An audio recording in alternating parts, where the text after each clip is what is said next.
and welcome to our preview of the American Tour. West Ham are over in US of A right now, and they'll be playing on Wednesday morning, 3:30 UK time against Seattle Sounders. Tom, will you be watching the game? Will you be getting up? I won't be watching the game, mate. I'm sorry. I'll be totally truthful with you. I won't be watching it. I'll probably hear all the updates on Twitter from everyone, because there'll probably be a few people out there I know. So, I'll have all the updates, but I won't be watching it myself. Jason, what about yourself? Are you setting the alarm for 3:15 and dragging yourself out of bed? As much as I'd love to, man, the Monday to Friday grind, it just takes it out of me.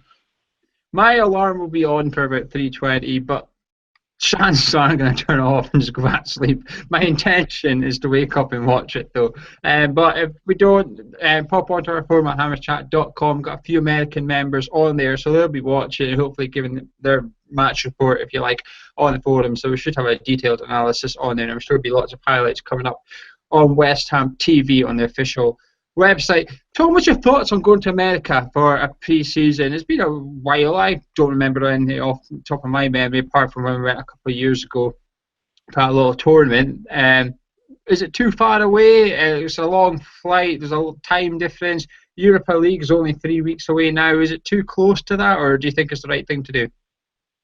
I think it's the right thing to do for the club in terms of expanding their sort of fan base over in America, because obviously they've got a lot of American Hammers, as you know, on the on the forum.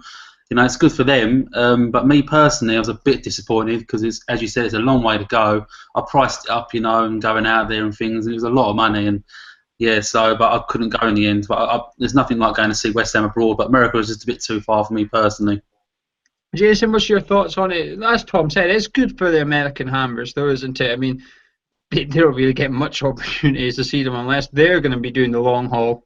Oh, yeah, without a doubt. Like I say, you've got to think of it as the marketing sort of side of things as well. It's expanding our profile over there, getting people that might not necessarily have seen West Ham on TV or over playing in the Premier League as well, just to sort of in and around that area, playing against players like Clint Dempsey, Tyrone Mears, maybe not so much in the same breath.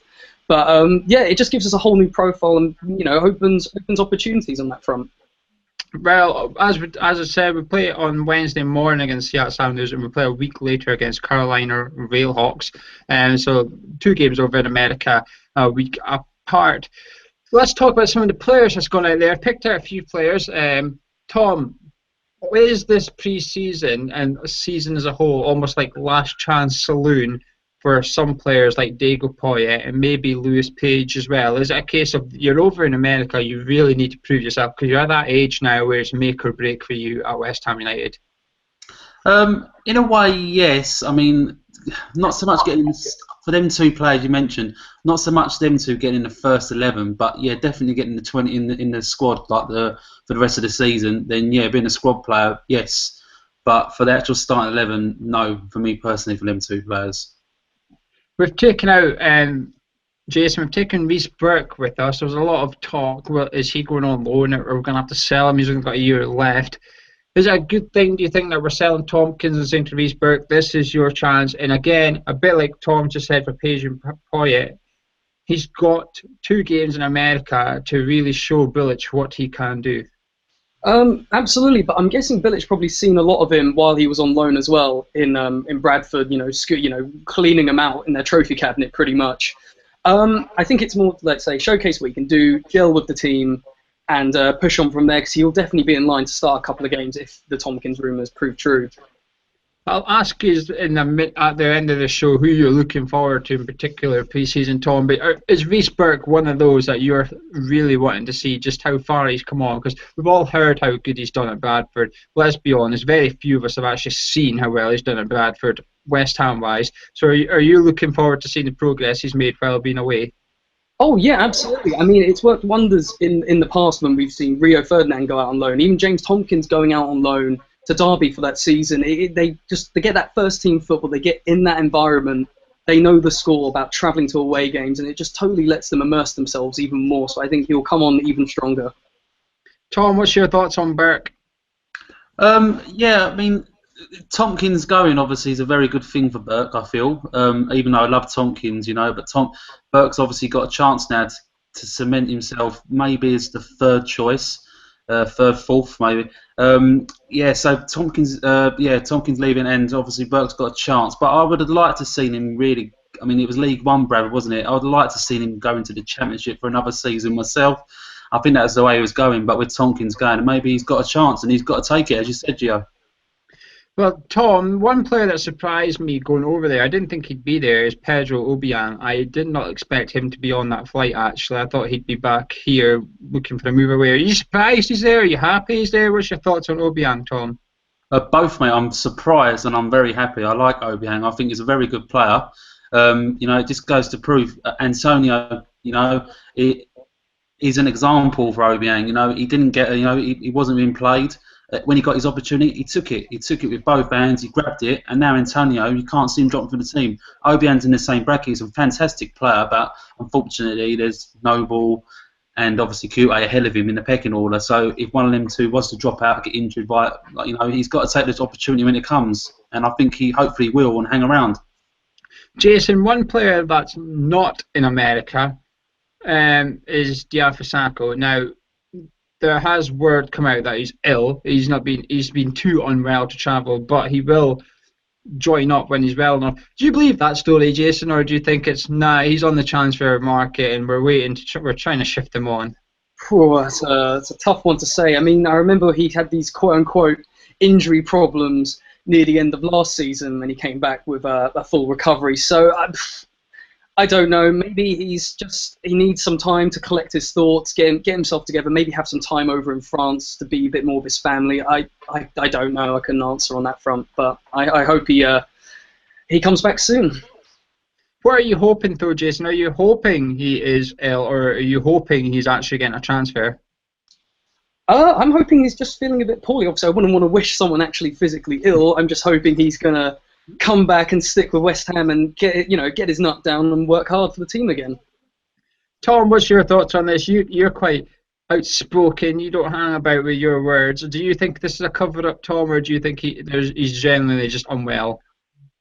I don't know, Gio. I don't know the ins and outs of it. I would like to think that he's unwell, but to be honest with you, no one's bigger than the club, and I love him. Stacco is a fantastic player. I'd love it if he stayed. It might be the answer to our striker situation we've got at the moment, because he does work. Not only is he striking, and he does work as Gonzo said. He does run the channel, and he runs and runs and runs, and he puts a shift in when he plays.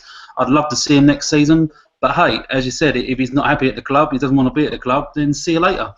Well, talking about players we're going to love to see at the club next season, Tom, we've got some new signings out there. We've got the two main ones. Feghoulli's out there. Are you looking forward to seeing him, Tom? Yes. I mean, I don't know too much about him, to be honest, Gio, but I heard that he's very similar. He plays in similar positions to Toure, who we could potentially be getting. So I'm very interested to see how that sort of materialises. Them two are going to be fighting for a place. But yeah, he looks a really good player. Apparently, he was Algerian player of the tournament or something for the Euros or World Cup a few years ago. So yeah, I'm looking forward to seeing him. Yeah, it wouldn't be the Euros. Jason, we've got Norval as well. He's over there. We've signed him in the summer. What are you making of him? Are you chomping at the bit? I don't know about you guys, but I'm chomping at the bit to see these new signings that we've brought in. What about yourself, Jason? Oh, absolutely. I mean, the amount of games that we've got coming up, we're going to be seeing a whole lot more of them as well. Even Pedro Obiang, as Tom was saying, he's probably going to be fighting to get into that first thing. He's got that opportunity as long as we keep progressing in Europe. I mean, Havard Norvite as well. He was the Borussia Mönchengladbach captain, heavily involved with Norway as well. He's got a bit of a shot on him, a utility man, homegrown as well. He just ticks too many boxes. With Feghouli, he's got a bit of, a bit of a nasty streak in him. So I don't know an awful lot about him, but we like a bit of player with a bit of bite and a bit of anger in him. It just makes us take to him a bit more. It's passionate. Unless his name is Morgan Amalfitano, then we don't like his. Billy should not like his little bit of nastiness in him. Let's talk about one player that's been here. He's now coming up to his third season with us, I think. But it's his first pre-season with us, Tom, and that's Andy Carroll. Is this pre-season the biggest pre-season he's had at West Ham, certainly, because he's not injured for a change, but is this one of his biggest pre-seasons in his career in terms of saying, Slav, you don't need a new striker, mate. I am your striker. I'm going to show you what I can do this pre-season. I'm going to stay fit, and I'm going to look fitter than ever, and I'm going to give you a massive problem.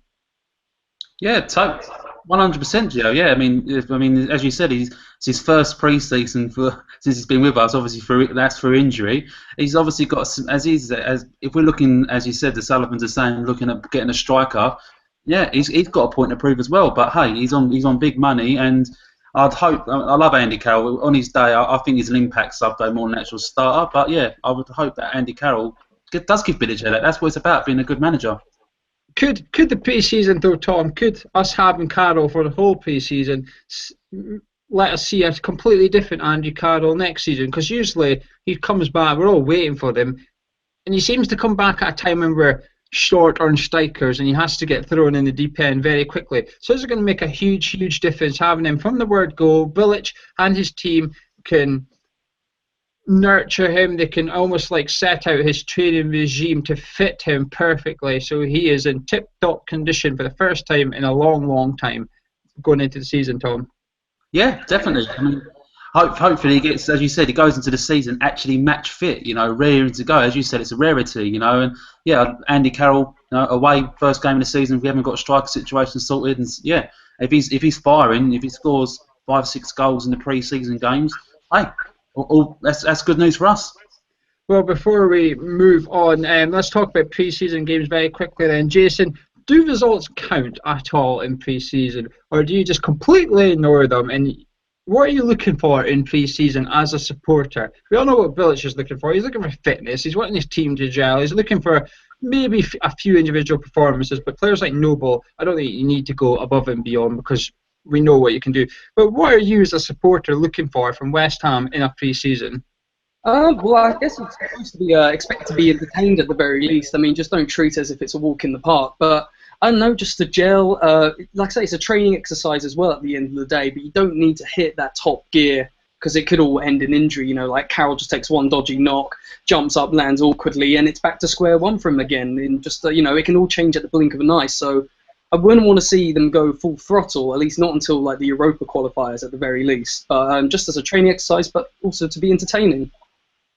Right, final question then before we bail. Tom, who are you looking forward to seeing this pre-season? Simple as that. Who is it you're looking forward to seeing and thinking, I want to know you've got what it takes to be a part of West Ham next season? That's a good question, Gio. And the funny thing is, it's not actually one of our signings. It's actually Samuelson. I mean, I see him a bit last season's pre-season, and obviously before he went off to Posh, he played so well against the Posh. Obviously, they took him. I'm looking forward to him. And as I said, we got him coming through as well. And I mean, last year I wasn't expecting we'd pay it, and we didn't know he was, and done that free kick down at Southend. I was there, and that's what I'm saying. Samuelson, hey, he might have a smashing, and he might put, a cat on the pigeons to say. Jason, who is it you're looking forward to seeing? Is there any names that you're hoping to see in the team sheets and you're going to be excruciating and analysing their performances? I'm much the same as Tom in that regard. I was really excited seeing Samuelson back and being in and amongst the first team. But I suppose as well, the youth players, seeing about that Tony Martinez, who we signed up late last season, Domingos Quina, these are people we've cherry-picked from the top, like the cream of the crop from these top Premier League teams. They're an unknown quantity, and I want to see what was it about them that made these clubs really fight for them. Well, fantastic. Well, that's been Jason, that's been Tom from Hammers Chat, been Gio. Make sure you check out our forum at hammerschat.com. Like I said at the start, we'll have a match thread for the friendlies over there. Hopefully some of our American members will be there to give us some match reports and tell us what happened, and hopefully there'll be some highlights in the thread as well if we can find them. Make sure you check out clarendonhue.info for all your latest West Ham news, and they'll probably have a match report too, unfortunately, for us. And make sure, most importantly, of course, you subscribe to our channel. We've had loads of content recently, and we've got loads of content coming. Thank you very much for watching.